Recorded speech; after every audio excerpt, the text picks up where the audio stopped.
শিয়ালদা আজমের শরীফ express. বন্ধুরা আমাদেরকে ট্রেনে ছেড়ে দিয়ে চলে গেছে। কান্না কাটি কি অবস্থা না করে গেছে, যেন আমরা যেন চিরতরে বিদায় নিচ্ছি।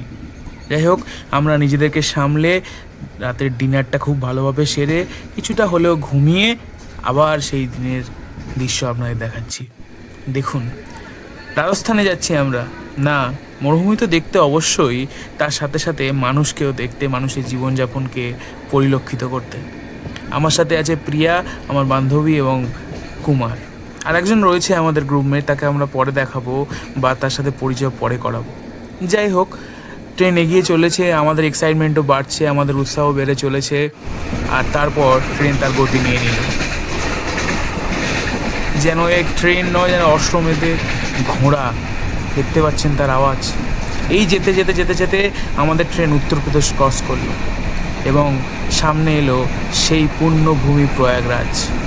দেখুন, দেখতে থাকুন।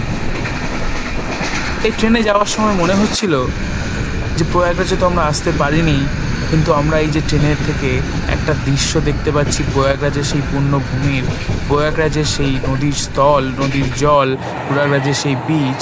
দেখতে পাচ্ছেন আমরা সেই প্রয়াগরাজের সেই বীচ, সেটা আমাদেরকে আপ্লুত করে তুলেছিল। আমরা নিজের গল্প করছিলাম, আসতে তো পারিনি, কিন্তু চোখের দেখা তো দেখে নিলাম। আবার ট্রেন এগোতে থাকে, ট্রেন এগোতে থাকে আস্তে আস্তে আস্তে আস্তে উত্তরপ্রদেশ ক্রস করে, কানপুর লখনৌ ক্রস করে আগ্রাতে ঢোকে ট্রেন। আর আগ্রা মানে আপনারা বুঝতে পারছেন কি রয়েছে আগ্রাতে। হ্যাঁ, তাজমহলের কথা বলছি। তাজমহল দেখে তো আমরা প্রচণ্ড এক্সাইট ছিলাম। আমরা এটা ভাবছিলাম যে আসতে পারবো কি না, কখনো আসতে পারবো এখানে। তাই মুঠো ফোনে বন্দি করার চেষ্টা করছিলাম মুহূর্তটা। কিছুক্ষণ পর আবার তাজমহল সিটিটা, মানে আগ্রা সিটিটা ক্রস করে আমরা চললাম ভরতপুর স্টেশনে। ভরতপুর স্টেশনে পৌঁছে আমরা সেখানে কিছু বজরংবলীর সাথে দেখলাম, এবং তারপরে দৃশ্য আপনারা দেখুন।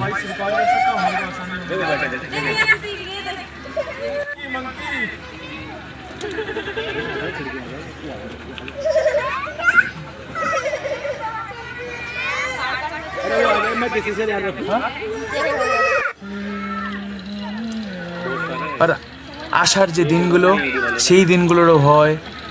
ব্লগ আপনাদের আমি দেখাবো, ব্লগ বলবো না, ডকুমেন্টারি বলবো, কারণ তাদের জীবনযাপন তুলে ধরবো আপনাদের সামনে।